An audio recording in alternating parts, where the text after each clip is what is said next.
হে আল্লাহ, এই মুহূর্তে যে এই ভিডিওটি দেখছে তার সমস্ত মনোকামনা পূরণ করে দিন এবং আমাদের সকলকে নেক হেদায়েত দান করুন। আমিন। কমেন্টে সবাই আমিন লিখে দেবেন। এই দুটি নিশানি যদি বারবার দেখেন তাহলে বুঝে নিবেন আপনার পছন্দের জিনিস পাওয়ার সঠিক সময় চলে এসেছে।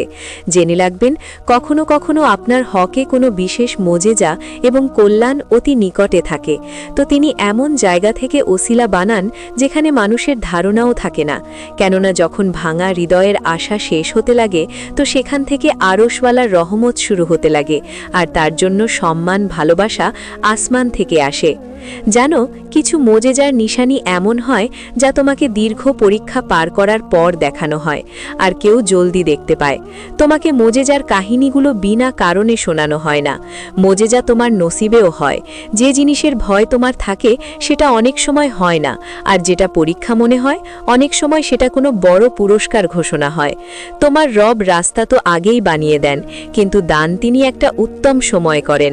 যদি আজ তোমার থেকে কিছু কেড়ে নেওয়া হয়েছে আর পুনরায় ফিরে পাওয়ার আশাও শেষ হয়ে যাচ্ছে, তো মনে রাখো সেই দয়াময় কখনো কখনো তোমার থেকে কিছু জিনিস এজন্যও দূর করে দেন এটা পাওয়ার অস্থিরতা, আর এই নিরুপায় পরিস্থিতি তোমাকে ওই দয়াময় রবের সামনে সিজদা বনত করে দেয়।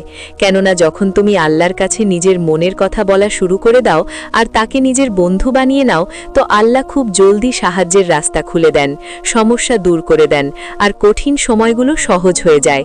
আল্লাহ নিজে তোমাকে বলেন যে তুমি আমার কাছে চাও, আমি তোমাকে তোমার উত্তম সময়ে পছন্দের জিনিস দান করব, আর সবর করতে থাকো যতক্ষণ না আল্লাহর ফয়সালা আসে, আর নিশ্চয়ই তিনি উত্তম পরিকল্পনাকারী।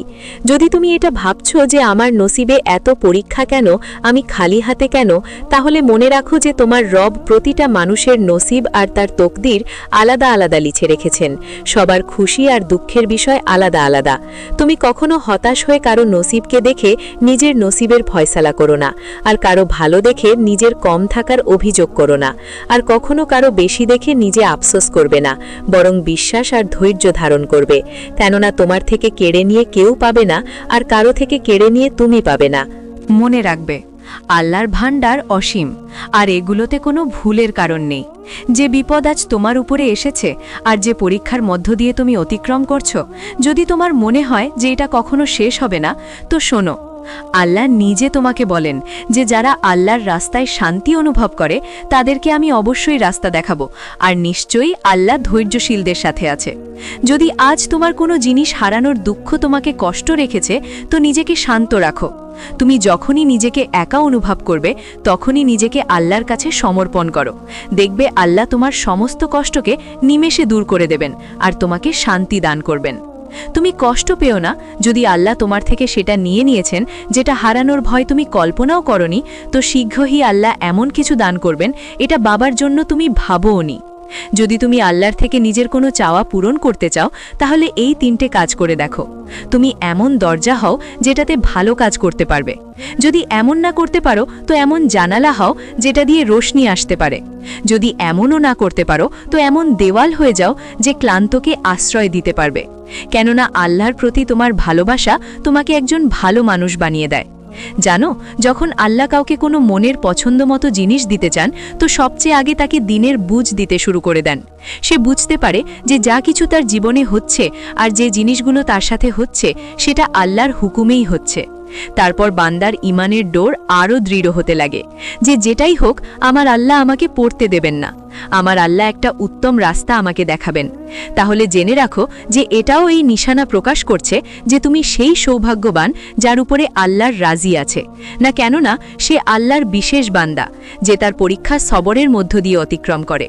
সেই নেয়ামত পেতে চলেছে যা তার আল্লাহ তার অশ্রু আর সবরের জন্য তাকে দান করেছেন।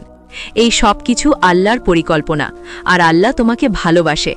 আল্লাহ কোরআনে নিজে তোমাকে বলেন, আর যে নিজেকে আল্লাহর অনুগত বানিয়ে দেয় আর সে নেককারও, তারপর তাকে অবশ্যই দেওয়া হবে। আর যারা নেক আমল করেছে তাদের জন্য এমন ফল আছে যেটার সংযোগ কখনো ভাঙবে না। তুমি যেটা বারবার চাও সেটা আল্লাহ আগে থেকেই দিয়ে রেখেছেন, শুধু তিনি চান তার বান্দা তার কাছে এটা নিজে থেকে চেয়ে নিক।